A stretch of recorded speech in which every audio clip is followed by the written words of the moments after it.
Hey y'all, it's Tap Mama and the Bag Brigade. Well, the Bag Brigade's at home. I'm out trying to get some food because guess what? We don't have power again. I'm sorry, give me a minute to get through this turn. I don't want my food to go flying. Lord knows I had to go to 2 Sonics to get it. As long as I got Sonic and crochet, I can get through any crisis, right? Oh, seriously, dude. Sorry. Some dude nearly ran into the back of my daggum van here. We might have a problem. I might have to beat him over the head and shoulders with my cane. He hit my Roxy. We're going to have problems. Y'all know I ain't going to do that, right? I'm going to let the police get him. I'm not that kind of person. I'm not violent. I may talk. I may, joke about it. I may threaten it in the heat of the moment, but I wouldn't hurt nobody. It's just not my style. As some people say, it's not my style. Okay, I'd like to find out what this little car is doing in front of me. It's going around the world going right. It's got its blinker. I'm just laughing because Lord knows it's better to laugh than cry. Second power outage in a week. Boy, I tell you what. But you know what? I heard that tornado last night. I heard it. And once again, the good Lord saw fit for us to still remain on earth. Because we live in a trailer. And Lord knows, and most people in the South knows, that when you live in a trailer, you might as well have a big old target painted on the top of it when the tornado season happens. And this is tornado season.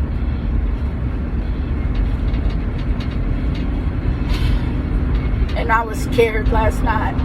Oh, I was scared.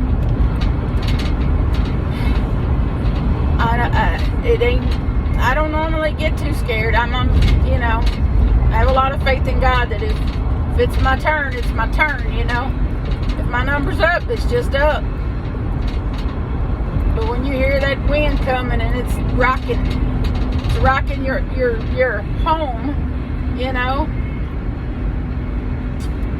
it gets a little hairy. And our phones were going off, tornado warning, not a tornado watch, mind you, a tornado warning. We don't have the sirens here in Louisiana where I live like we did when I lived in Arkansas. I lived in Arkansas about 13 years ago. I lived in Arkansas for about 9 years, and we lived in a little podunk town called Pottsville. I love that little town. It's such a nice little town, right next to Russellville. And Russellville is another really nice town, really nice people.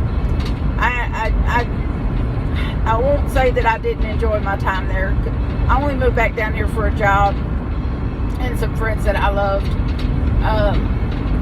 Wanted to be close to them and to be back home where I grew up. And a lot of reasons why I moved back down here. But Russellville was a nice little town. I lived there about 5 years. And then I lived in West Memphis, Arkansas. Do not recommend that town. I lived there for about 4 years. And that is the armpit of the South. That is the most polite term I could come up with for that little meth head-filled town. And I'm not going to lose my religion by describing the rest of it. Because that was not an enjoyable place to live. That was awful. But I was ever so ready to get out of that. So when the opportunity presented itself in the form of losing my job, and my mom and stepdad at the time anyway, already had moved to Russellville, so I needed somewhere to go because I lost my job and wasn't going to have any way to, because finding another job in that town was very hard. And the only place to really work was Walmart, and I had just got fired from there for really not my fault, a reason, but I digress. But I was glad to move, and when I got to Russellville, it was a good town. And I didn't leave Russellville under any kind of cloud or anything. I just left for a better job and to be closer to people that I loved and to be back in the town that I grew up in. And I don't regret that decision. It's not been I won't tell you that the last 13 years has been sunshine and roses, because it certainly has not. But it could have been a lot worse, you know. But at least when you're home in your hometown, you know where everything is, and you know where to stay away from and people to avoid. Sorry, I had to skip on over here. So somebody's vehicle that's gotten hit or something, or hit it. It's kind of blocking the road a little bit there.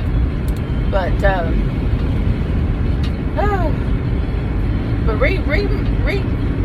encountered tornadoes in Arkansas too.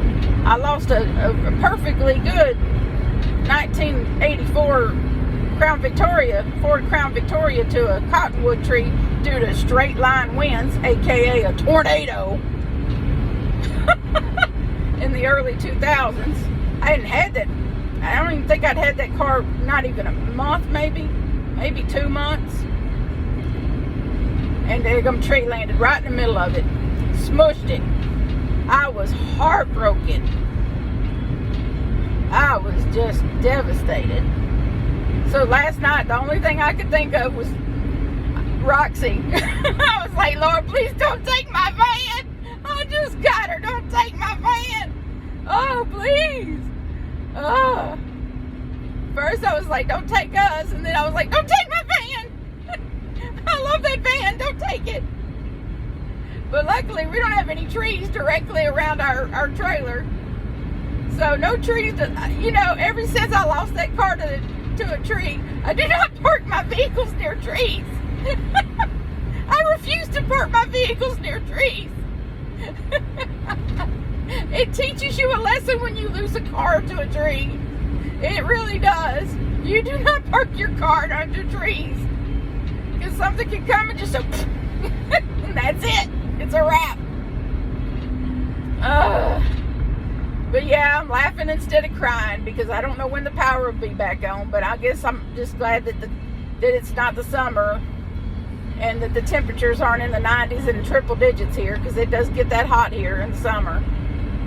And so we can fan ourselves and survive it as long as it doesn't get into triple digits.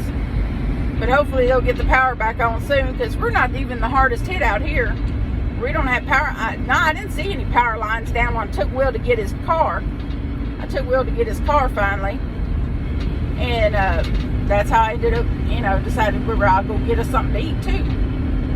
So, but anyway, I do apologize for no devotion yesterday. I meant to do it, but my knee was hurting me so bad. I just didn't have the temperament for it. And I guess some of you that have aches and pains can understand that. When you don't have the temperament for something, you don't. I'm not a faker. I'm a very genuine person. So when I can't convey,